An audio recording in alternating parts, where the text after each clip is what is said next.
बहुत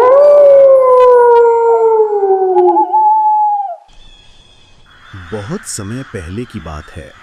एक गांव के बाहर एक बहुत बड़ा बरगद का पेड़ था। उसकी जटाएं जमीन में इस तरह फैली थीं मानो किसी राक्षस के हाथ, और उसकी छाया इतनी गहरी थी कि दिन में भी वहां अंधेरा सा बना रहता था।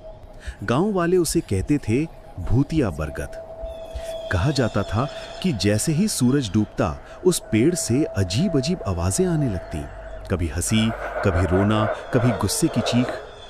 बच्चे तो दूर, बड़े बुजुर्ग भी उस पेड़ के पास जाने से डरते थे। लेकिन गांव में एक किसान था, गोपलू। वो गरीब तो था, लेकिन हिम्मती और अक्ल का तेज।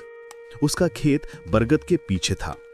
रोज उसे लंबा रास्ता लेकर जाना पड़ता, जिससे उसका बहुत समय और ताकत बर्बाद होती। एक दिन तंग आकर गोपलू बड़बड़ाया, अरे ये भूत भूत सब फिजूल बात है, सच्चाई तो आज रतिये पता करेंगे।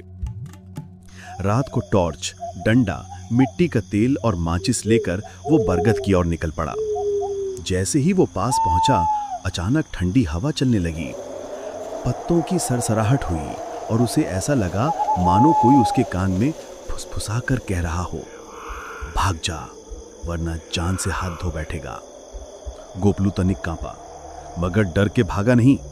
उसने जोर से कहा, अरे अगर भूत हो तो सामने आओ, और अगर इंसान हो तो नाम बताओ, नहीं तो आज हम ये मिट्टी का तेल चिरक के पूरा पेड़ जला देंगे। इतना कहते ही पेड़ की जड़ों के पीछे से एक दुबली पतली परछाई बाहर निकली।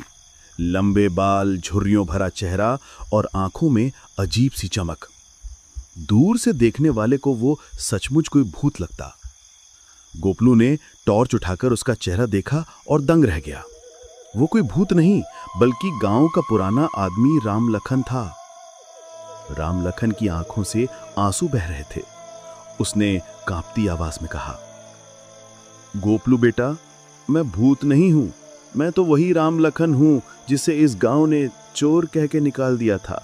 जो चोरी का इल्जाम मुझ पे लगा, उसमें मेरा कोई कसूर नहीं था। सब ने मुझसे मुंह मोड़ लिया। तब से मैं इसी बरगद के नीचे अकेला जी रहा हूं। लोग मेरी हालत ना देखें, इसलिए मैंने उन्हें डराना शुरू कर दिया। गोपलू का दिल पिघल गया। उसने कहा, ऐ रामलखन काका, ईता बड़ा नाइंसाफी हुआ आपके साथ हो।